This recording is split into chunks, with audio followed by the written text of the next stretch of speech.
Lockdown के 4 चरणों के बाद अब आज से देश में अनलॉक 1 की शुरुआत होने जा रही है और अब धीरे धीरे 8 जून के बाद अब देश भी अनलॉक होने लगेगा। काफी कुछ छूट मिली है तो कुछ पाबंदियां भी रहेंगी अनलॉक 1 पर। ये रिपोर्ट आप देखिए।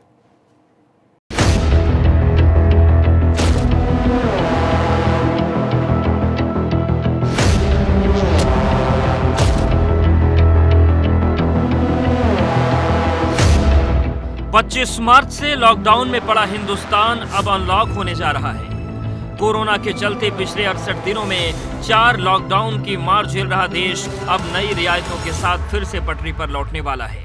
लेकिन लोगों को ये रियायतें एक साथ नहीं बल्कि 3 चरणों में मिलेंगी। केंद्र सरकार ने कोरोना संक्रमण को देखते हुए नई गाइडलाइन जारी कर दी है, लेकिन सरकार ने इसे लॉकडाउन नहीं बल्कि अनलॉक का नाम दिया है, जो 1 जून से 30 जून तक लागू रहेगा। अनलॉक का पहला चरण 8 जून से शुरू होगा, जिसमें शर्तों के साथ ज्यादा रियायतें होंगी।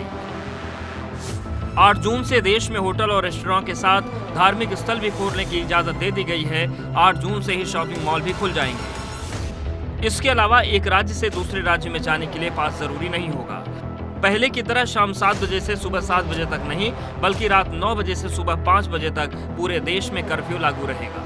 इस दौरान घर से बाहर निकलने पर पूरी तरह रोक रहेगी और ये नाइट कर्फ्यू 30 जून तक लागू रहेगा।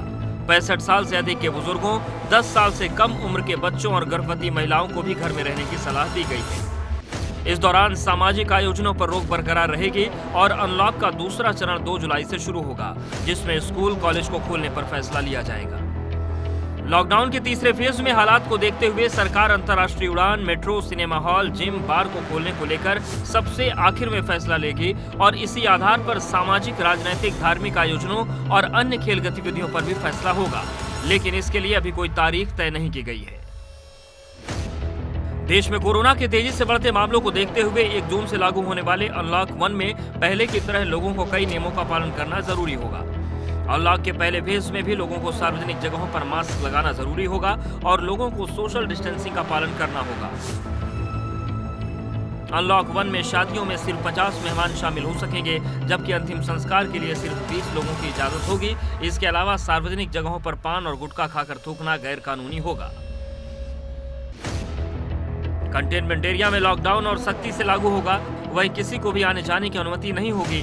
इसके अलावा राज्य सरकारों और स्थानीय प्रशासन को कंटेनमेंट एरिया के बाहर बफर जोन तय करने की सलाह दी गई है।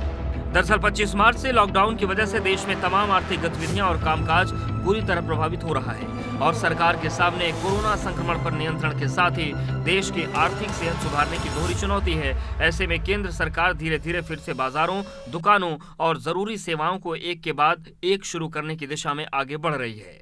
Bureau report, ABP Ganga.